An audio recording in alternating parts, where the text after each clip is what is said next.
Hello everyone and welcome. So general knowledge यानी GK. I know इसका syllabus इतना vast है कि कभी कभी ओवरवेलमिंग लगता है ना? बट डोंट वरी, आज के सेशन में हम जीके को रट्टा नहीं मारेंगे। Instead will understand things through interesting connections, ताकि ये फैक्ट्स आपको हमेशा के लिए याद रह जाएं। तो ये है आज का हमारा plan. We're gonna dive into 4 key areas। हम शुरू करेंगे एंशिएंट इंडिया के नॉलेज से, फिर देखेंगे कि मॉडर्न इंडिया कैसे बना। उसके बाद we'll look at some everyday science जो हमारे रोज की लाइफ में काम आती है, और finally we'll see where India stands in the world today। Ready हो? चलिए शुरू करते हैं। तो चलिए शुरू करते हैं हमारी एंशिएंट हिस्ट्री से। ये एक ऐसा टॉपिक है जहां से बहुत सारे इंपॉर्टेंट क्वेश्चंस बनते हैं। It's the very foundation of our history and culture. So the Vedas ये सिर्फ एंशिएंट टेक्स्ट नहीं है, ये इंडियन थॉट और कल्चर का बेडरॉक है। देखिए, ऋग्वेद से हमें अर्ली वैदिक लाइफ के बारे में इंसाइट्स मिलती हैं। समावेदा से वहां से इंडियन क्लासिकल म्यूजिक की नींव रखी गई। Yajurveda is basically a guide for rituals, और अथर्ववेदा तो फैसिनेटिंग है। It's full of philosophy and spells for day to day life. जब ये चारों मिलते हैं, they form a complete world view. Languages evolve करती रहती हैं, बट संस्कृत को एक सुपर सॉलिड स्ट्रक्चर मिला पाणिनि के अष्टाध्यायी से। इसे ग्रामर का एक मास्टरपीस माना जाता है। जस्ट इमेजिन, करीब 4000 रूल्स के साथ पाणिनि ने एक ऐसा सिस्टम बनाया जो आज भी लिंग्विस्ट्स को फैसिनेट करता है।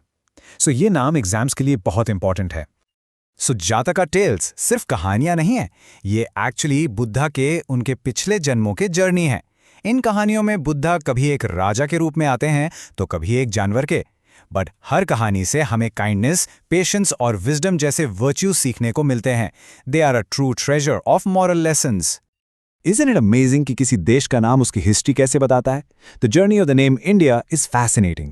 ये शुरू हुई सिंधु रिवर से, फिर पर्शियंस आए और वो एस को एच प्रोनाउंस करते थे, तो सिंधु बन गया हिंदू। इसके बाद ग्रीक्स ने इस रीजन को इंडोस कहा, और फाइनली यूरोपियंस ने इसे इंडिया नाम दिया। सोच के देखिए, एक नाम और उसके पीछे सदियों का सफर। ओके, तो एंशिएंट इंडिया के इस स्ट्रॉन्ग फाउंडेशन से let's fast forward to the making of modern India. अब हम देखेंगे कि हमारे देश को चलाने वाला फ्रेमवर्क, यानी हमारा कॉन्स्टिट्यूशन क्या कहता है, और आज के कुछ की प्लेयर्स कौन हैं। ये दोनों आर्टिकल्स एग्जाम्स के लिए बहुत इंपॉर्टेंट हैं। So let's break them down. एक तरफ है आर्टिकल 350A जो कहता है कि लिंग्विस्टिक माइनॉरिटीज के बच्चों को प्राइमरी एजुकेशन उनकी मदर टंग में ही मिलनी चाहिए, और दूसरी तरफ है 350B जो उनके राइट्स को प्रोटेक्ट करने के लिए एक स्पेशल ऑफिसर एस्टैब्लिश करता है, which is the national commission for linguistic minorities. देखा कैसे दोनों एक साथ काम करते हैं?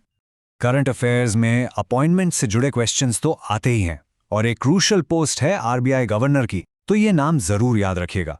रिजर्व बैंक ऑफ इंडिया के करंट और 25th गवर्नर हैं श्री शक्तिकांता दास। इकोनॉमी से जुड़ा ये नाम आपको बिल्कुल पता होना चाहिए। चलिए अब थोड़ा गियर शिफ्ट करते हैं। Let's look at some interesting science facts, वो फैक्ट्स जो हमारी डेली लाइफ से जुड़े हैं। I mean, from our kitchen to our eyes, science is literally everywhere. कभी सोचा है कि प्रेशर कुकर में खाना इतनी जल्दी कैसे पक जाता है? It's really simple science. जब आप लिड सील करते हैं तो अंदर स्टीम ट्रैप हो जाती है, जिससे प्रेशर बढ़ जाता है। This increased pressure raises the boiling point of water 100 degree से ऊपर करीब 120 डिग्री सेल्सियस तक, और ऑफ कोर्स हायर टेम्परेचर पर खाना बहुत फास्ट कुक होता है। Cool, right?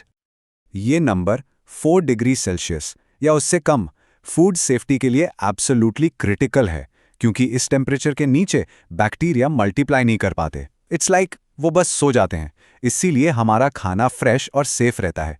एक छोटा सा नंबर पर बहुत काम का। चलिए इन कॉमन आई प्रॉब्लम्स को सिंप्लीफाई करते हैं। पहला है मायोपिया, यानी नियर साइटेडनेस, मतलब पास का साफ दिखता है, दूर का नहीं। इसके लिए यूज होता है कॉनकेव लेंस। फिर है हाइपरमेट्रोपिया, यानी फार साइटेडनेस, इसका एकदम उल्टा, इसे करेक्ट करता है कॉन्वेक्स लेंस। और कैटरैक्ट इन दोनों से अलग है, इसमें आंख का लेंस ही क्लाउडी हो जाता है, जिसका सोल्यूशन सिर्फ सर्जरी है। Simple, right? सो अब तक हमने हिस्ट्री और साइंस को कवर किया। अब चलिए हमारा फोकस आज पर लाते हैं। दुनिया के मैप पर इंडिया कहाँ स्टैंड करता है, और हाल ही में हमने क्या क्या अचीवमेंट्स हासिल की हैं। Let's find out. Okay, so slide पे अच्छे से ध्यान देना, because these 4 points are a favourite फुजी के क्वेश्चंस। इंडिया का ईस्टर्न मोस्ट पॉइंट है किबुतु, अरुणाचल प्रदेश में। वेस्टर्न मोस्ट है गुहार मोता, गुजरात में। Up north we have Indira Col in Ladakh और सदर्न मोस्ट पॉइंट है Indira point in the Nicobar islands. इन्हें जरूर याद कर लीजिए।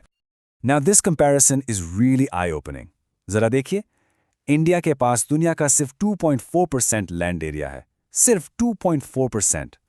लेकिन हम दुनिया की 17.5% पॉपुलेशन को सपोर्ट करते हैं। This chart really puts into perspective the immense pressure on our resources.